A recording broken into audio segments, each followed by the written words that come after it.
But now to Israel, which has killed the longtime leader of Hezbollah. Israeli officials announced the death of Hassan Nasrallah early Saturday morning. Overnight, the IDF flattened 3 apartment buildings in southern Beirut.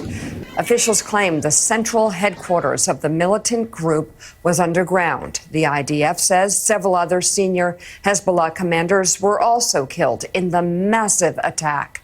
Hezbollah later confirmed Nasrallah's death in a statement, and Iran vowed revenge, putting Israel on high alert for any possible retaliation.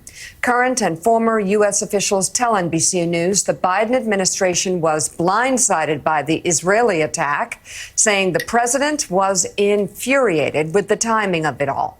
Still, the president called the strike a measure of justice, saying under Nasrallah's leadership, Hezbollah was responsible for killing hundreds of Americans. Let's bring in President Emeritus of the Council on Foreign Relations, Richard Haass. He's author of the weekly newsletter, Home and Away, available on Substack, and former Supreme Allied Commander of NATO, retired 4-star Navy Admiral James Stavridis. He is Chief International Analyst for NBC News. Admiral, let's talk about the logistics of this first of all. I mean, you look at everything that's happened to Hezbollah over the past several weeks.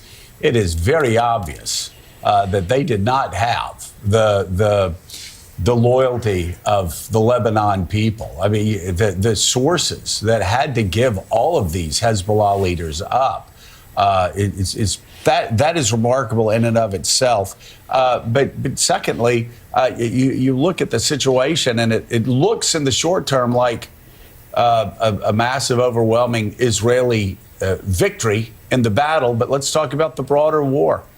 Is this going to devolve into what we saw in Lebanon and Beirut in the early 1980s?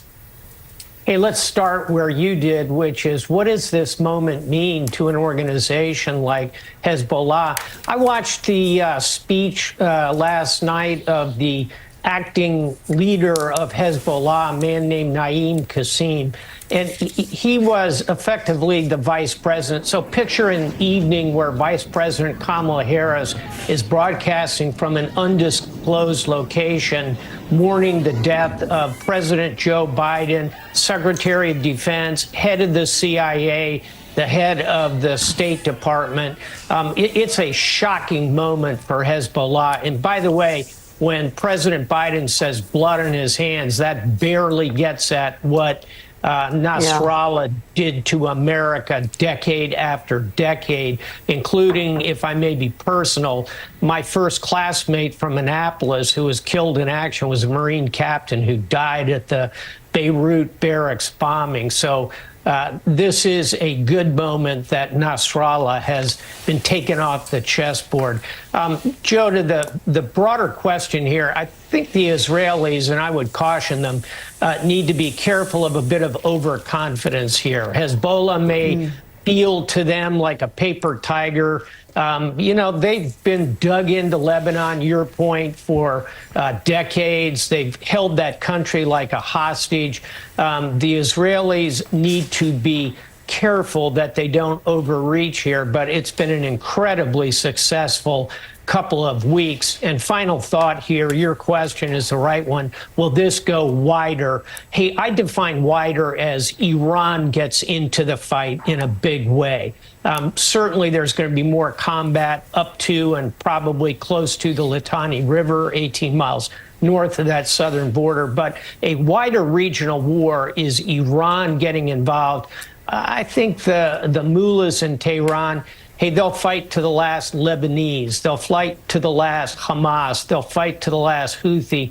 I don't see Iran going big here. So I think it's probably 80% chance we don't see a wider war, but look for the Israelis to grind it out, probably move north on the ground, and let's hope they don't push for more than that. You know, Richard, in social media, there's a running gag about I'm old enough to remember, and then somebody will bring up something that happened like 4 weeks ago. In this case, I'm old enough to remember, and you are too, something that happened over 40 years ago. And that is after a very strong, a very powerful IDF went into Lebanon with overwhelming force. They achieved what they wanted to achieve quickly. They got to the suburbs of Beirut, and then all hell broke loose, and they were stuck in the quagmire to end all quagmires. I'm curious to the Admiral's point about the Israelis needing to be cautious as they move forward. Let me just ask you, what evidence do you have that this won't end up looking like the early 1980s if Israel moves in with a ground war into Lebanon? Well, Joe, I think there's a chance the Israelis will add a dimension of ground forces to what they're doing in Lebanon, but I do not think you're going to see anything like an occupation. I think I could see ground forces going in, but also coming out. What they're doing here, it's quite interesting, Joe. What I think we're seeing is the systematic targeting by Israel of Iranian instruments of power. After things wound down to some extent in Gaza, it has freed the Israelis up to go after Hezbollah in the north, and we're also seeing going after the Houthis in Yemen. And I think the Israelis have decided they can somewhat safely do that because, as the Admiral said, Iran is not particularly anxious to have a direct war with Israel. But it does give Iran a real dilemma. They either have to go in and help their proxies, or they're exposed and they don't. And I don't think they will in a big way, because actually there's a lot of voices in Israel that are itching to go after Iran. There's a little bit of, if you remember Al Haig, when he was Secretary of the State, wanted at times to go after Cuba, to go to the source. And there's a whole school of thought in Israel, enough of fighting these proxies, let's go after Iran. I'm not sure Iran is going to give them the chance. So I would guess for the foreseeable future, you're going to see Israel go into Lebanon, but not an occupation, not repeat the mistakes of 40 years ago, and try to weaken these instruments of Iranian power. And that will, again, make Iran a little bit more careful, the Israeli thinking goes, because it's been Hezbollah more than anything else that has held Israel at bay, because so much of Israel is vulnerable to the rockets of Hezbollah. You know, Caddy, I cannot help but look at just how passive Iran has been over the past year or so, and not stop and wonder if they're being passive in the face of one attack after another against their interests. If they're not being passive because they're afraid of a full-blown war that will allow Israel to go in and destroy their nuclear program, whether they're deciding they will sacrifice Hamas, they will sacrifice Hezbollah, they will sacrifice these terror groups that they funded for decades, because they don't want to rock the boat. They don't want to take their eye off the ball, which right now is all about building their nuclear program and going nuclear before Israel or the United States comes in and destroys their program. Yeah, one of the things that Iranian leadership feels has kept them safe from being attacked by Israel over the last few years is the fact that they have this nuclear program.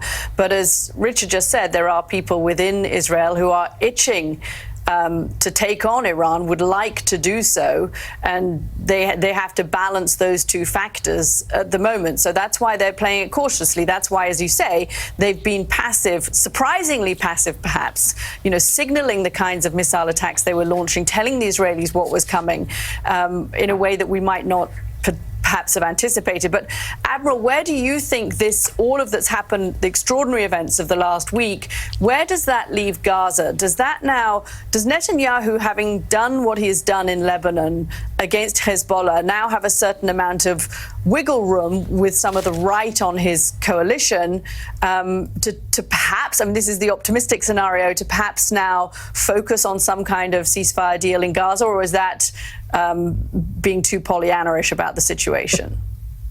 Well, I'd call it being cautiously optimistic, and I agree. I think at some point, to Richard Haas's point, the Israelis don't want to occupy Gaza, just like they don't want to occupy southern Lebanon. They've seen how that turned out up north. They don't want to occupy Gaza, and probably don't want to incur the reconstruction costs, which is going to be quite massive. So I think there is room, particularly as the Knesset, the Israeli parliament, comes back into session here in about 2 weeks, there might be some room to start talking about a kind of an Arab peacekeeping force. We're still a ways away from that, Caddy, but I think that's the right space to watch over the next few weeks. And Jonathan Lemire, if you could dig into the administration's response to the events of the past 48 hours and where it goes from here. Yeah, certainly. We heard from a number of American officials say no tears will be shed for the leader of Hezbollah, Nasrallah's death. He has blood on his hands, American blood on his hands. But there is real concern about what could happen next, whether this does escalate further. And we should note some reporting out of the Wall Street Journal just in the last hour or so that Israeli special forces have started carrying out small targeted raids into southern Lebanon, gathering intel into what they think would be a possible ground incursion that could come as soon as this week. So maybe not an all-out war, but some sort of ground assault, Richard, does appear to be on the horizon. But I want to actually take you where Mika led us. This idea of American response. And last week, we had Secretary of State Blinken on the show, and he was talking about how they thought they had been close to a deal, a ceasefire deal between Israel and Hezbollah. That, of course, was not the case. And I reported out on Friday and over the weekend, real American anger yet again at Netanyahu, telling them one thing and then going back and doing something entirely the opposite, perhaps after speaking to some of the far-right members of his cabinet. We have seen this since October 7th. President Biden and the Americans have given Israel guidance. They've offered Israel advice. And time and again, Israel has ignored them. What power does the United States still have over Benjamin Netanyahu right now? Well, let me say, Jonathan, that the administration had a much stronger case against what the Israelis were doing in Gaza. The difference is Hamas in Gaza is, you may hate it for all sorts of good reasons, but it is something of a national liberation type force. It can pretend to represent Palestinian nationalism. And by going after them the way they are, militarily only, the Israelis can't win that struggle. So the administration, I think, had a case for arguing, and does have a case for a ceasefire there. Hezbollah is not a national liberation force, doesn't represent Lebanon. Hezbollah is simply an instrument, a tool of Iranian power in the Middle East. And no government, not just this Israeli government, no government in Israel or anyone else could live with what Hezbollah was doing, shelling Israel regularly, making it impossible for 60, 70,000 people to live in their homes. So actually, I think while the administration is right to push at times for a ceasefire in Gaza, they could have done and should have done more perhaps to bring it about.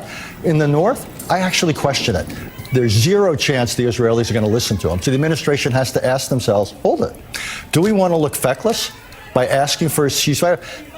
Overwhelmingly, Israeli support what Bibi Netanyahu is doing in Lebanon. Bibi Netanyahu's favorability ratings are going through the roof. Why? Because what he's doing is widely popular.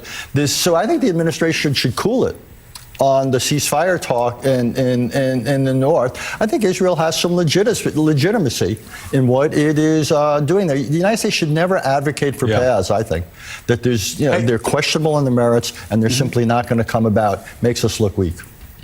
Right, and Admiral, could you just give us the specifics so people understand that when we talk about Hezbollah, we're not talking about Hamas. Talk about the number of rockets that they have in Hezbollah. They have how many they fire at Israel on a daily basis. Why, as Israel as Richard said, Israelis would be like hell yeah. Yeah, go after Hezbollah, because we're even a lot of those who said we need a peace deal and to rebuild Gaza and get the hostages home. Why these two were so different for Israelis? Yeah, let's start with the missile capability of Hezbollah. Again, as Richard says absolutely correctly, they are merely a creature of Tehran. They built an arsenal of somewhere between 130,000 and 140,000 surface-to-surface missiles that can range the entire country of Israel. They could massively overwhelm Iron Dome, for example, and they're distributed throughout Lebanon. Many are longer range. You know, we talk about down in Gaza, the tunnel complex was really the center of gravity. Up north, it's that missile force is the center of gravity. And I agree with Richard. The Israelis ought to continue to pound away and eliminate that threat. And I'd invite listeners to think how we in the United States would feel if in Tijuana, Mexico, there was thousands and thousands of rockets and 100 a day were landing on our soccer fields, killing our children, which happened in Israel about a month ago. So there is every reason to continue up north. I'd encourage the Israelis to focus on that missile force. Special forces, cyber can help here. Go to the sea and come in from the seaborne side. There's a lot the Israelis can do without actually occupying Lebanon.